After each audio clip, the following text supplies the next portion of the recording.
टूनी नाम की एक चिड़िया सब्जी बेचने का काम करती थी। टूनी चिड़िया ताजी ताजी सब्जियां बेचती थी। गर्मी के दिन थे और जलती हुई तेज धूप में टूनी चिड़िया एक हरे भरे सेब के पेड़ के नीचे और उसकी ठंडी ठंडी छांव के सहारे सब्जियां बेचती थी। पेड़ की छांव के कारण वह बहुत आराम महसूस करती थी। टूनी चिड़िया ईमानदार और आदत की बहुत अच्छी थी। इसी ईमानदारी के कारण शाम तक उसकी सारी सब्जियां बिक जाती थी। एक दिन वह सब्जी बेच रही थी कि तभी वहाँ एक कौवा और उसकी पत्नी आ जाते हैं। ए पिद्दी, चल हट यहाँ से, अपनी दुकान हटा, हमको यहाँ पे अपनी दुकान लगानी है। कौवे भाई, आप कहीं और दुकान लगा लो, मैं यहाँ सब्जियाँ बेचती हूँ। ज़्यादा बकवास मत कर, एक बार कहने से तुझे समझ नहीं आता क्या?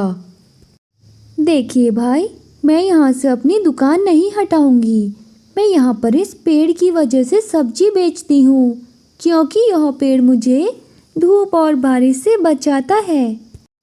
तू रुक, ऐसे नहीं मानेगी तू, बहुत भाषण दे रही है तब से। कौवा पास से ही एक पत्थर उठाता है और टूनी की तरफ को फेंक देता है। पत्थर टूनी पर गिरने से टूनी की मौत हो जाती है। अरे, ये तो मर गई है। मैं तो बस इसे सबक सिखाना चाह रहा था। चल भाग यहाँ से, हम इसके आसपास भी रहे तो फंस जाएंगे। दुकान का क्या है, कहीं और लगा लेंगे। चल भाग यहाँ से जल्दी। और वे दोनों वहाँ से भाग जाते हैं। और कुछ दिन बीत गए थे। एक दिन एक पक्षी उड़ते उड़ते सेब के पेड़ के पास से गुजर रही थी। तभी अचानक आवाज़ आती है, सब्जियाँ ले लो, ताजी ताजी सब्जियाँ ले लो। जब चिड़िया ने वह आवाज़ सुनकर आसपास देखा तो वहाँ कोई नहीं था। अरे, आसपास तो कोई नहीं दिखाई दे रहा है, पर ये आवाज़ कहाँ से आ रही है? ताजी ताजी सब्जियाँ ले जाओ, आओ बहनों, मेरी दुकान से सस्ती और ताजी सब्जियाँ खरीदो। और उसने वह आवाज़ सुनकर सेब के पेड़ की तरफ को देखा। क्या यह तुम हो सेब के पेड़? आसपास तो और कोई नहीं है, सिर्फ तुम ही हो। पर तुम सब्जियां क्यों बेचने की बात कर रहे हो? तुम्हारे पास तो फल है, क्या तुम मुझे एक सेब दोगे? तुम्हारे पेड़ के सेब देखने में बहुत रसीले नज़र आ रहे हैं। वैसे कितने का है? पर मेरे पास पैसे नहीं हैं। क्या तुम मुझे एक सेब मुफ्त में दे सकते हो? सेब ले लो, ताजे सेब ले लो। धन्यवाद पेड़ जी। और चिड़िया सेब लेकर वहाँ से चली जाती है। किसी को नहीं छोड़ूंगी जो भी मेरे पेड़ पर अपना हक जताएगा और मेरे पेड़ की तरफ आँख उठाकर भी देखेगा, मैं उसे खत्म कर दूंगी। और दूसरी ही तरफ चिड़िया वह सेब लेकर बहुत खुश थी। ये सेब मैं खा लेती हूँ, वैसे भी मेरे घर में मैं अकेली रहती हूँ। इतनी दूर तक इसे ले जाकर क्या करूँगी? भारी भी हो रहा है, यहीं पर खा लेती हूँ। वह चिड़िया सेब खाने लगती है और कुछ ही देर में वह पूरा सेब खाकर वहाँ से चली जाती है। और थोड़ी देर में उड़ते उड़ते उस चिड़िया की मौत हो जाती है। इसी तरह जंगल के कई पक्षियों को उसने मार डाला था। जो भी उस पेड़ के आसपास भटकता वह उन सबको मार देती। कुछ पक्षी उसकी मौत का शिकार हो जाते, लेकिन कुछ पक्षी बचकर वहाँ से भाग जाते। बचकर भागने वाले पक्षियों ने वह सेब के पेड़ का राज सबको तेजी से फैला दिया था।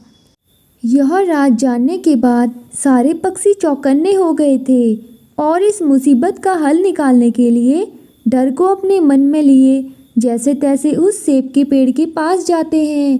पेड़ के पास पहुंचते ही वे पेड़ से कुछ दूरी पर रहते हैं। उनमें से एक चिड़िया कहती है, सेब के पेड़, हमें तुमसे कुछ बात करनी है। नहीं, हमें तुम्हारे सेब नहीं चाहिए। तुम्हारे सेब बिल्कुल भी स्वादिष्ट नज़र नहीं आ रहे। ना ही तुम्हारे पेड़ पर हमें अपना घर बनाना है। वैसे पेड़ जी, तुम्हारे सेब इतने जहरीले क्यों हैं? तुम्हारे सेब खाकर कई पक्षियों की मौत हो गई है। ऐसा क्या है तुम्हारे सेब में? सबको मार डालूंगी। जो भी मेरे पेड़ के सेब खाएगा उसका यही हाल होगा जो बाकी पक्षियों का हुआ। नहीं, हमें तुम्हारे सेब नहीं चाहिए। हमें तुम्हारे पेड़ पर कोई दिलचस्पी नहीं। पर तुम कौन हो? मैं टूनी हूँ। कुछ समय पहले मेरी मौत हो चुकी है। मैं भी इस पेड़ के नीचे सब्जी बेचती थी। तो दुष्ट पक्षी मेरी यह जगह मुझसे छीनना चाहते थे और मेरे मना करने पर उन्होंने मेरी जान ले ली। सब मरेंगे। जो भी मेरे पेड़ के सेब खाएगा वो मरेगा क्योंकि ये सेब के रूप में जहर बन गए हैं। पर तुम ऐसा क्यों कर रही हो? तुम्हारी जान जिसने ली थी, तुम्हें बस उन्हें सजा देनी चाहिए। बाकी पक्षियों की क्या गलती है? इस तरह अगर तुम सभी पक्षियों को मार दोगी तो क्या तुम्हारा बदला पूरा हो जाएगा और तुम्हारी आत्मा को शांति मिल जाएगी? ये पेड़ पौधे और प्रकृति, इनमें तो सभी का अधिकार होता है। अगर बेकसूर पक्षियों को मार डालकर तुम्हें खुशी मिलती है तो अभी के अभी हमको भी मार डालो। इतना सुनकर टूनी का भूत कहता है, मुझे अब किसी और की जान नहीं लेनी।